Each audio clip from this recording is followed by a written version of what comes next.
ನಮಸ್ಕಾರ ಎಲ್ಲರಿಗೂ. ಬಾಳಿನ ನಾವಿಕ ಚಾನಲ್ಗೆ ಎಲ್ಲರಿಗೂ ಸ್ವಾಗತ. ಈ ಚಾನಲಲ್ಲಿ ಬರತಕ್ಕಂಥ ಮಾಹಿತಿ ತಮಗೇನಾದ್ರು ಸತ್ಯ ಅನಿಸಿದ್ರೆ ಅಥವಾ ಇಷ್ಟ ಆದರೆ ಶೇರ್ ಮಾಡೋದನ್ನ ಮರಿಬೇಡಿ, ಹಾಗೂ ಲೈಕ್ ಮಾಡೋದನ್ನ ಮರಿಬೇಡಿ, ಸಬ್ಸ್ಕ್ರೈಬ್ ಆಗೋದನ್ನ ಮರಿಬೇಡಿ, ಹಾಗೂ ನಿಮ್ಮ ಬಂಧು ಮಿತ್ರರಿಗೂ ಸಬ್ಸ್ಕ್ರೈಬ್ ಆಗೋದನ್ನ ತಿಳಿಸೋದನ್ನ ಮರಿಬೇಡಿ ಅಂತ ಹೇಳುತ್ತಾ ನನ್ನ ಮಾತನ್ನ ಮುಂದುವರಿಸ್ತಾ ಇದ್ದೀನಿ. ಎಷ್ಟೋ ಜನಕ್ಕೆ ಈ ಎಲ್ಲದಕ್ಕೂ ಒಂದು ಲಾಭ ಅನ್ನೋದು ಬರುತ್ತೆ. ಅಂದರೆ ಎಷ್ಟೋ ಜನಕ್ಕೆ ಏನಪ್ಪ ಅಂದರೆ ಏನೇ ಒಂದು ಕಾರ್ಯಗಳು ಮಾಡೋಕ್ಕಾರೆ, ಏನೇ ಒಂದು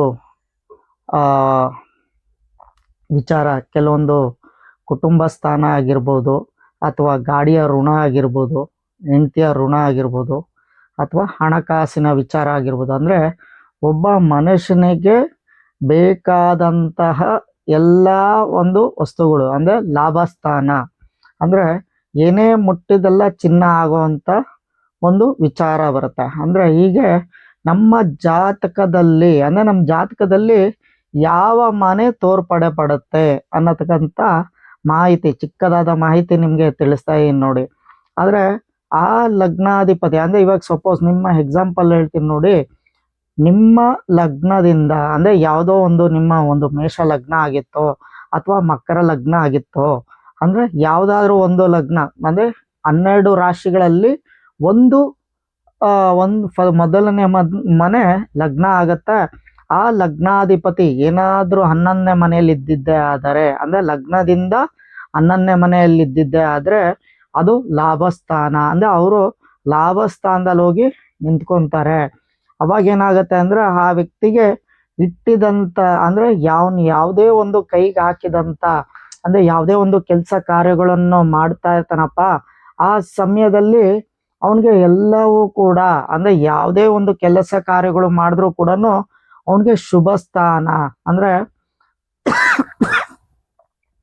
ಒಂದು ಹೇಳ್ಬೇಕಪ್ಪ ಅಂದರೆ ಗಾಡಿಯ ಋಣ ಆಗಿರ್ಬೋದು, ಹಾಗೂ ಒಂದು ವ್ಯವಹಾರಿಕ ಏನೋ ಒಂದು ಲಾಭ ಒಂದು ಲಾಭದ ಸ್ಥಾನ ಆಗಿರ್ಬೋದು. ಒಂದು ಚಿಕ್ಕದಾಗಿ ಬಂಡವಾಳ ಹಾಕಿ, ಅಂದರೆ ತಮಗೆ ತಿಳಿದಿರೋ ಹಾಗೆ ಒಂದು ಎಷ್ಟೋ ಜನರು 10 ರೂಪಾಯಿ ಹಾಕಿ 100 ರೂಪಾಯಿ ಎತ್ತುವಂಥವ್ರು ಇರ್ತಾರೆ. ಹಾಗೆ ಮತ್ತೆ ಹುಟ್ಟಿದ ಮೊದಲನೇ ಕ್ಷಣದಲ್ಲಿ, ಅಂದರೆ ಯಾವ ವ್ಯಕ್ತಿಗೆ ಮಗನೋ ಅಥವಾ ಮಗಳೋ ಜನನವಾಗ್ತಾರೋ, ಅಂದರೆ ಲಗ್ನದಿಂದ 11ನೇ ಮನೆಯಲ್ಲಿ ಲಗ್ನಾಧಿಪತಿ ಯಾವಾಗ 11ರಲ್ಲಿ ಇರ್ತಾರೋ, ಲಗ್ನದಿಂದ ಅಂದರೆ 9ನೇ ಮನೆ ಅಧಿಪತಿ ಇಲ್ಲ 11ನೇ ಮನೆಗೆ ಬರ್ತಾರೋ, ಅವಾಗ ಏನಪ್ಪ ಅಂದರೆ ಅವ್ರಿಗೆ ದುಡ್ಡು ಕಾಸಿನ ವೈಭವಿಕ ಜೀವನ, ಅಂದರೆ ಯಾವುದೇ ಕ್ಷಣದಲ್ಲೇ ಆಗಿರ್ಬೋದು ಅವ್ರಿಗೆ ವೈಭವಿಕ ಜೀವನದಲ್ಲಿ ಅವರು ತೊಡಗಿರ್ತಾರೆ. ಅಂದರೆ ಅವ್ರಿಗೆ ಕಷ್ಟ ಅನ್ನೋದು ಯಾವುದೇ ಒಂದು ಕ್ಷಣದಲ್ಲೇ ಆಗಲಿ, ಏನಪ್ಪ ಅಂದರೆ ಆ ಕ್ಷಣ ಅನ್ನೋದು ಬರುತ್ತೆ. ಅಂದರೆ ಕಷ್ಟ ಅನ್ನೋದು ಎಲ್ಲರ ಮನುಷ್ಯರಲ್ಲೂ ಸಹಜವಾದ ಒಂದು ಗುಣ. ಆದರೆ ಆ ಕಷ್ಟ ಅಂತ ಬಂದಾಗ ಅವ್ರಿಗೆ ಪರಿಹಾರಕ್ಕೆ ಅಂತ, ಅಂದರೆ ಈ ಪರಿಹಾರಕ್ಕೆ ದಾರಿ ಯಾವ್ದು ತೋರಿಸುತ್ತೆ ಅಂದರೆ ನಮ್ಮ ಲಾಭದ ಮನೆ. ಒಂದು ಸಾಲವನ್ನೇನೋ ಮಾಡ್ಕೊಂಡಿದೀವಪ್ಪ, ಅದಕ್ಕೆ ಒಂದು ಸಾಲವನ್ನು ನಾವು ತೀರಿಸ್ಲಿಕ್ಕೆ ಒಂದು ದಾರಿ ಬೇಕು ಅಂತ ಅಂದಾಗೂ ಕೂಡ ನಮಗೆ ತೋರಿಸುವಂಥ ಮನೆ 11ನೇ ಮನೆ. ಆ ಲಾಭದ ಮನೆ ಯಾವುದಪ್ಪ ಅಂದರೆ 11ನೇ ಮನೆ ಆಗುತ್ತೆ. ಆ 11ನೇ ಮನೆ ಇನ್ನು ಸಾಕಷ್ಟು ವಿಚಾರಗಳನ್ನ ತೋರ್ಪಡೆ ಪಡುತ್ತೆ. ಇದರ ಜೊತೆಯಲ್ಲಿ ಈ ಲಾಭ ಅಂದಿದ ತಕ್ಷಣ ಯಾವುದೋ ಒಬ್ಬ ವ್ಯಕ್ತಿ ಬಿಸ್ನೆಸ್ ಅನ್ನೋದು ಒಂದು ವಿಚಾರ ಬಂತು. ಹಾಗೂ ಹೆಂಡತಿಯಿಂದ ಹೇಗೆ ಕೆಲವೊಬ್ರು ಹೆಂಡತಿಯಿಂದನೂ ಕೂಡ ಲಾಭ ಅನ್ನೋದು ಬರುತ್ತೆ. ಹೇಗೆಪ್ಪ ಅಂದರೆ ಒಂದು ಸಪ್ತಮಾಧಿಪತಿ 11ರಲ್ಲಿದ್ದರೂ ಕೂಡ ಅವ್ರಿಗೆ ಬರತಕ್ಕಂಥ ಹೆಂಡತಿಯಿಂದನೂ ಕೂಡ ಲಾಭ. ಅಂದರೆ ಅವ್ರು ಮಾಡತಕ್ಕಂಥ ಪಾರ್ಟ್ನರ್ಶಿಪ್ ಬಿಸ್ನೆಸ್, ಅಂದರೆ ಯಾಕಂದರೆ 7ನೇ ಮನೆ ಹಾಗೂ 11ನೇ ಮನೆ ಲಾಭಸ್ಥಾನ ಆಯಿತು. 5ನೇ ಮನೆ ಬಂದು 7ನೇ ಮನೆ ಬಂದು ಒಂದು ಪಾರ್ಟ್ನರ್ಶಿಪ್ಗೆ ಬರುತ್ತೆ, ಅಂದರೆ ಹೆಂಡತಿಗೆ ಬರುತ್ತೆ. ಪ್ಲಸ್ 5ನೇ ಮನೆ ಬಂದು ಸಂತಾನಕ್ಕೆ ಬರುತ್ತೆ.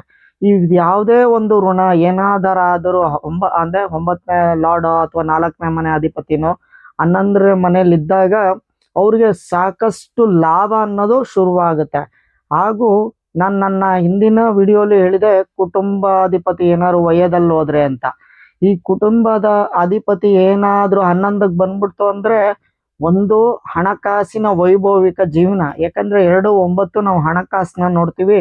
ಅವ್ರ ಜೊತೆಯಲ್ಲೇ ಈ ಒಂದು ಅಧಿಪತಿ ಏನಾದ್ರೂ ಕುಟುಂಬಾಧಿಪತಿ ಏನಾದ್ರು 11ಕ್ಕೆ ಬಂದ್ಬಿಟ್ಟ ಅಂದ್ರೆ ಅವನಿಗೆ ಆ ಮನೆಯಲ್ಲೇ ರಾಜಯೋಗ. ಅಂದ್ರೆ ಅವ್ರ ತಂದೆ ಒಂದು ಹಿರಿಯರು ಮಾಡಿದಂತ ಸೊತ್ತು ಸಿಕ್ಕಾಬಟ್ಟೆ ಇರತ್ತೆ. ಆ ಸೊತ್ತಿನಿಂದಾನೇ ಅವನು ಒಂದು ರಾಜನಂತೆ ಬದುಕುವಂತ ಋಣ ಬರುತ್ತೆ. ಹೀಗೆ ಒಂದೊಂದು ಕ್ಷಣಗಳು ಕೂಡ ಒಂದೊಂದು ಸಮಯ ಬರುತ್ತೆ. ಈ ಒಂದು ವಿಚಾರ ಬಂತಪ್ಪ ಅಂದಾಗ ತಮಗೆಲ್ಲ ಒಂದು ಚಿಕ್ಕದಾದ ಒಂದು ಕತೆ ಇದೆ. ಈ 11ನೇ ಮನೆ ಎಷ್ಟು ಒಳ್ಳೇದು, ಒಂದು ಶುಭವೋ ಅಶುಭವೋ ಅನ್ನೋದಕ್ಕೆ ಒಂದು ಚಿಕ್ಕದಾದ ಕತೆ ಇದೆ. ತಮಗೆ ಎಲ್ಲರಿಗೂ ಗೊತ್ತು ರಾವಣನ ವಿಚಾರ.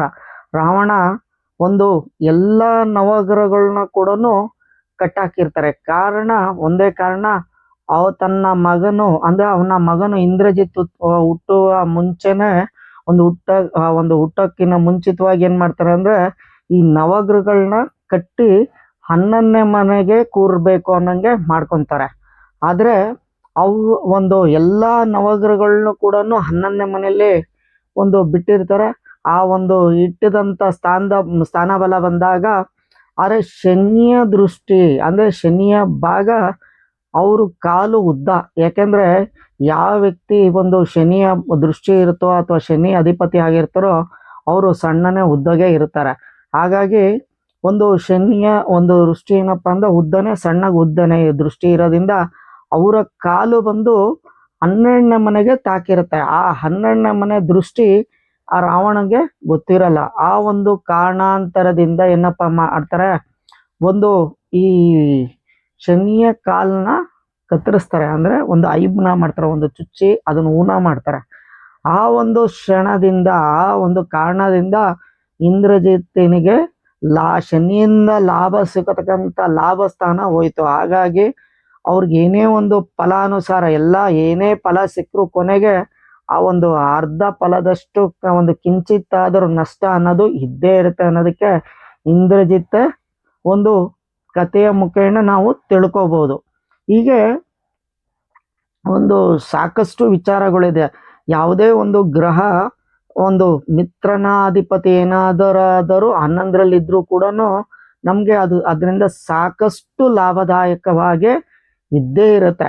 ಹಾಗಾಗಿ ಲಾಭದ ಸ್ಥಾನದ ಬಲ ಎಷ್ಟಿದೆ ಅಂದ್ರೆ, ಯಾಕಂದ್ರೆ ಎಷ್ಟೋ ಜನರಿಗೆ ಒಂದು ಲಾಭ ದೃಷ್ಟಿ ಎಷ್ಟಿದೆ ಅನ್ನೋದು ತಿಳ್ಕೊಂಡು ನಾವೇನೇ ಒಂದು ವ್ಯವಹಾರ ಅಂದ್ರೆ ಬಿಸ್ನೆಸ್ ಆಗಿರ್ಬೋದು ಅಥವಾ ಕೆಲಸದ ಜೀವನಕ್ಕಾಗಿರ್ಬೋದು, ಒಂದು ಗಂಡ ಹೆಂಡತಿಯ ಜೀವನಕ್ಕಾಗಿರ್ಬೋದು, ಯಾಕಂದ್ರೆ ಲೌಕಿಕ ಜೀವನಕ್ಕೆ ಒಬ್ಬ ಮನುಷ್ಯನಿಗೆ ಏನೇನ್ ಬೇಕು ಬೇಡವೋ ಅನ್ನೋದು ಎಲ್ಲವೂ ಕೂಡ ಈ 11ನೇ ಮನೆಯಲ್ಲೇ ಇರುತ್ತೆ.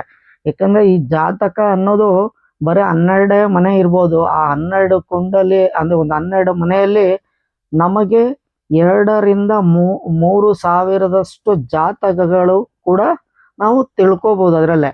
ಆದ್ರೆ ಮೊದಲನೇ ಭಾಗ ನಾವು ಬರೇ ನಮ್ಮ ಚಿಕ್ಕ ಪುಟ್ಟಿನ ಅಂದ್ರೆ ನಮ್ಮ ಜಾತಕದಲ್ಲಿ ಏನು ತಿಳ್ಕೊಬಹುದು ಅನ್ನೋದು ಮಾತ್ರನೇ ನಾನು ಇದರಲ್ಲಿ ತಿಳಿಸ್ತಾ ಇದ್ದೀನಿ. ಆದ್ರೆ ಇದು ಒಬ್ಬೊಬ್ಬರಿಗೂ ಕೂಡ ಡಿಫ್ರೆನ್ಸ್ ಆಗ್ತಾ ಹೋಗುತ್ತೆ. ಯಾಕಂದ್ರೆ ಮೊದಲನೇದಾಗಿ ಅವ್ರು ಏನಪ್ಪ ನೋಡ್ಕೋಬೇಕು ಅಂದ್ರೆ ಅವರ ಲಗ್ನ ಯಾವುದು, ಅವರ 11ನೇ ಮನೆ ಯಾವುದು, ಆ ಅಧಿಪತಿಗಳು ಎಲ್ಲಿದ್ದಾರೆ ಅನ್ನೋದನ್ನ ತಿಳ್ಕೊಳ್ಬೇಕಾಗತ್ತೆ.